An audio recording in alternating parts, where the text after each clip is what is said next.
नमस्कार, DPK news के खास प्रोग्राम वार्ड का मुखिया में आपका स्वागत है। जैसे जैसे चुनाव नजदीक आ रहे हैं, वैसे वैसे पार्षद प्रत्याशियों के वार्डों में दौरे बढ़ते जा रहे हैं। आज हमारी टीम ने बात की पार्षद प्रत्याशी से, देखिए हमारी खास मुलाकात।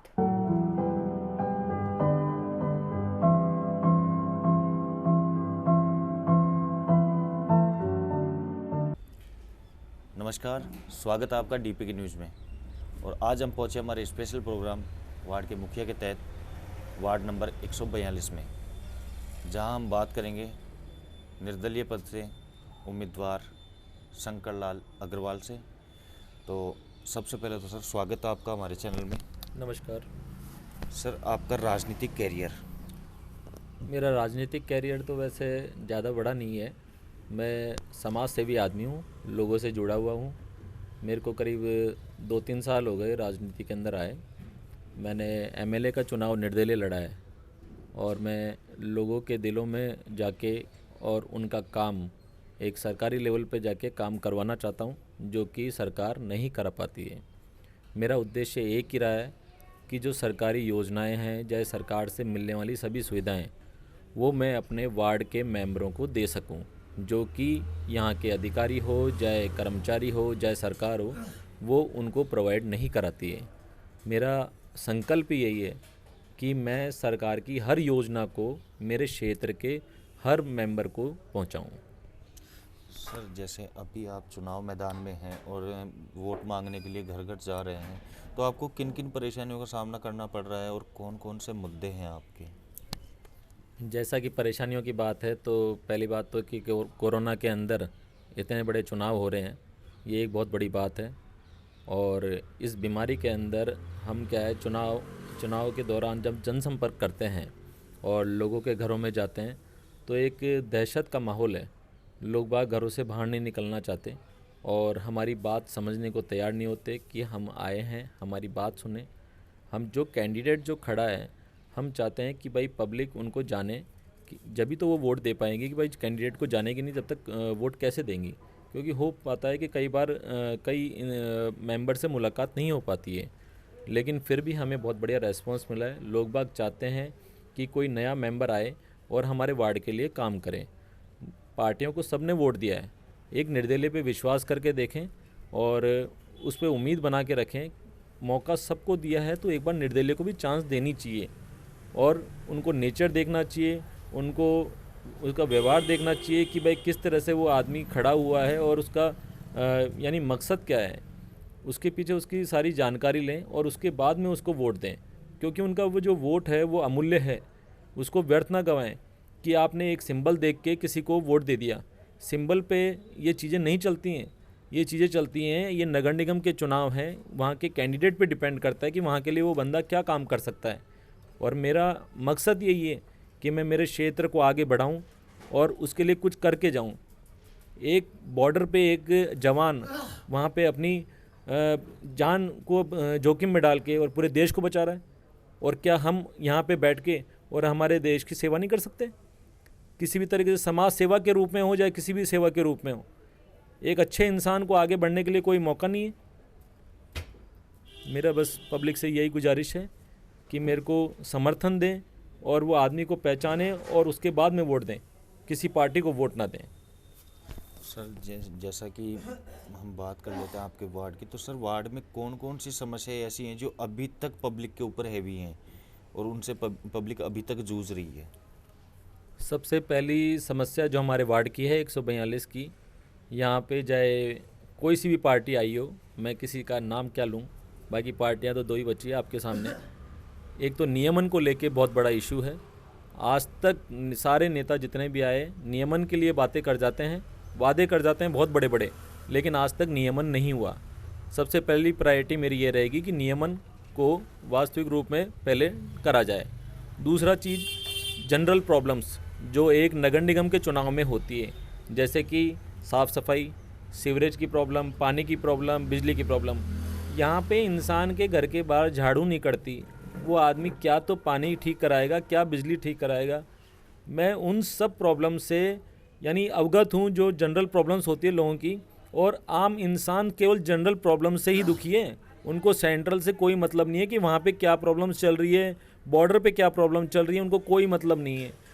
आदमी इतना स्वार्थी है कि उसके लिए काम, यदि उसके घर के बाहर एक के झाड़ू लग गई तो वो कुछ नहीं बोलेगा, और उसके पड़ोस में नहीं लग रही तो वो बोलेगा। यहाँ पे बंदरों की समस्या देखिए आप, कुत्ते की प्रॉब्लम देखिए, हर जगह यानी कोई किसी को काट रहा है, कोई पता ही नहीं है किसी चीज़ का कि अपन क्या सुविधाएं दें।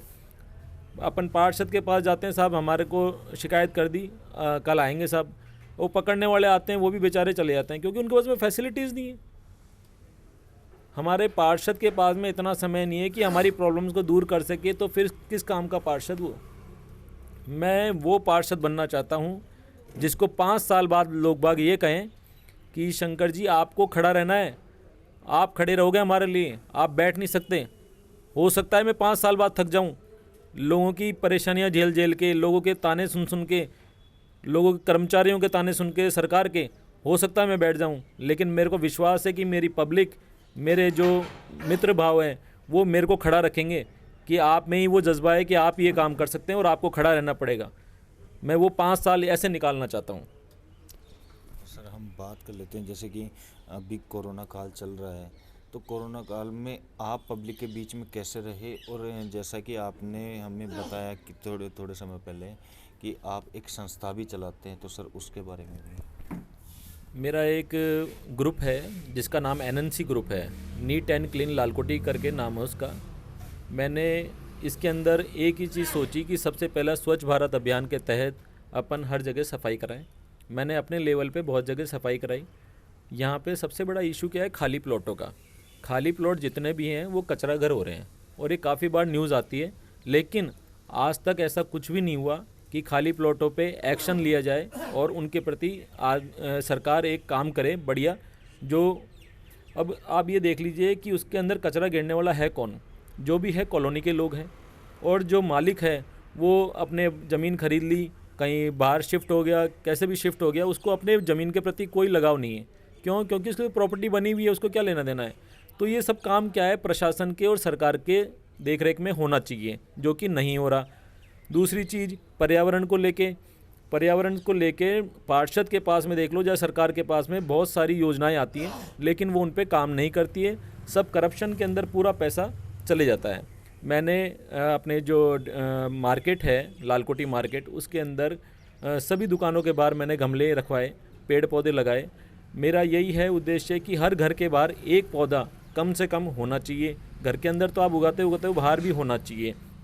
दूसरा ये कि मैं जिस उद्देश्य से मैं मेरा ग्रुप चला रहा हूँ, मैं लोगों को जोड़ता हूँ, मैं मेरे मनों से मिलता हूँ कि भाई मेरे मन से जुड़ें और वो मेरा साथ दें और इस ग्रुप को आगे चलाएं।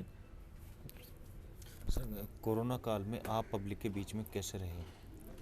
कोरोना काल में मैं एक डिपार्टमेंट स्टोर चलाता हूँ, तो मैंने ये देखा कि लोग बाग घरों से बाहर निकलना बंद कर दिए, और उनके पास में क्या है कि अपने खाद्य पदार्थ का जो सामान है वो सुविधा नहीं पहुंच रही है। ऑनलाइन सुविधा भी बंद हो गई थी, आपको ध्यान हो तो मैंने एक ही योजना चलाई, मैंने होम डिलीवरी स्टार्ट करी। मैंने लोगों को बोला कि रात को आपको चाहे 12 बजे आपको सामान की ज़रूरत हो, चाहे सुबह ज़रूरत हो, चाहे शाम को ज़रूरत हो, मैं आपको सामान प्रोवाइड कराऊंगा। आपको किसी भी तरह का आपको घर से बाहर नहीं निकलना है, क्योंकि हमारा मेन मोटिव ये था कोरोना काल में कि जितना हो सके उतना आदमी बाहर कम निकले, उसी से ही बचाव हो सकता है। मैंने अपनी सेफ्टी रखते हुए लोगों को सामान प्रोवाइड कराया, ऑनलाइन पेमेंट लिया, जिस तरह से जो फैसिलिटी मिल सकती है। जिस गरीब के घर में कोई राशन पानी नहीं था उसको प्रोवाइड कराया, जिसकी जैसी प्रॉब्लम थी उसको सॉल्व कराने की पूरी कोशिश करी मैंने। सर अगर आप चुनाव जीत कर आते हैं तो सबसे पहला मुद्दा आपका क्या रहेगा जो आप अपने वार्ड के लिए करेंगे? यदि मैं चुनाव जीत के आता हूँ तो मैं पहले वार्ड मेंबरों का सबका धन्यवाद करूँगा कि जिन्होंने मेरे पे विश्वास जताया। दूसरी चीज़ ये कि जो उनकी सबसे पहली परेशानियाँ जनरल प्रॉब्लम्स होती हैं, उन जनरल प्रॉब्लम्स में मैं बिल्कुल फेस आउट करूँगा, क्योंकि वो उनको रोज़ फेस करते हैं। जो रोज़ फेस करने वाली चीज़ है पहले उसको सॉल्यूशन करा जाए, उसके बाद में दूसरे मुद्दों पे बाद में काम करा जाए। काफ़ी चीज़ें अपने, जैसे मैं आपको कह रहा हूँ कि जैसे मेरा वार्ड नंबर 142 है, उसमें बंदरों की समस्या बहुत ज़्यादा है। यदि वो बंदरों की समस्या मिट जाती है तो हमारे पर्यावरण से भी हम बच जा सकते हैं। क्यों? क्योंकि हर घर में गमले हैं, पेड़ पौधे हैं, उनको सबको है ना बंदरों ने बर्बाद कर रखा है। और ऐसा मेरे हिसाब से काफ़ी पर्सन होंगे जिनको बंदरों ने काटा है और वो इस चीज़ से काफ़ी परेशान रहे हैं, लेकिन नगर निगम उनके कोई सॉल्यूशन नहीं कर पाया। बात रही सफाई की, तो घर के बाहर झाड़ू नहीं करती है, मैं उस मैनेजमेंट को सही बैठाऊंगा। हर कॉलोनी में एक कर्मचारी फिक्स करवाऊंगा कि आपको यहाँ की सफाई करनी ही करनी है, चाहे किसी भी वे में आपको करनी पड़े। ये तो जनरल प्रॉब्लम से बात आई पानी की। पानी की प्रॉब्लम ऐसी है कि कई लाइनें जर्जर पड़ी हैं जिनके अंदर सीवरेज का पानी मिक्स हो रहा है। उन लाइनों को चेक करवाना, यानी साल 6 महीने में कम से कम ये लाइनें सारी चेक होनी चाहिए। लोगों के पास में पानी, जिसको इम्पोर्टेंट कहते हैं, आज पानी के बिना कुछ भी नहीं। आप खाने के बिना एक दिन रह सकते हो, लेकिन पानी के बिना नहीं रह सकते। अब उस पानी में ही आपके गंदगी आ रही है, सीवरेज का पानी मिक्स हो रहा है और आप बीमार हो रहे हो। तो किस एंगल से आपने ये कह दिया कि सरकार आपके लिए काम कर रही है? बिल्कुल भी नहीं, ये पॉसिबल ही नहीं है। चूँकि हम भारत देश में रहते हैं और त्योहारों का देश भारत है, हर त्यौहार यहाँ बड़ी धूमधाम से मनाया जाता है। और जैसे ही आपके चुनाव खत्म होंगे तो चुनाव खत्म होने के बाद में दीपावली महापर्व आएगा। तो सर अपने देशवासियों को, प्रदेशवासियों को बधाई संदेश एक। मैं मेरे पूरे देशवासियों को, सबको यानी है ना अपने जो दिवाली का सबसे बड़ा त्यौहार है, उनको मैं बधाई देना चाहता हूँ कि इस कोरोना काल में हम इस संदेश को जारी रखें कि ये अपना सबसे बड़ा त्यौहार है। इसको बहुत बहुत बढ़िया अच्छी तरीके से उसको मनाएं त्यौहार को। और मैं ये चाहता हूँ कि कोरोना काल चल रहा है तो जो पटाखे का अपना जो सीन होता है पूरे देश में होता है, तो उसको कम करा जाए, क्योंकि ये एक बीमारी को बढ़ावा ही देगा। और अपने जो एक संस्कारिक जो दिए हुए हैं कि अपन दीपक जलाएं और इस माता लक्ष्मी की पूजा करें और इस पर्व को अपने अच्छे मन से मनाएं और आस्था लेके बैठें कि इस कोरोना काल से जल्दी अपन को निजात मिले। बस यही चाहूँगा कि मैं मेरे देशवासियों को। तो ये थे हमारे साथ में वार्ड नंबर 142 से निर्दलीय उम्मीदवार शंकरलाल अग्रवाल। देखते रहिए डीपीके न्यूज़। मैं दीपक शर्मा, कैमरामैन मनोज यादव के साथ। फिलहाल खास मुलाकात में बस इतना ही। देखते रहिए डीपीके न्यूज़। नमस्कार।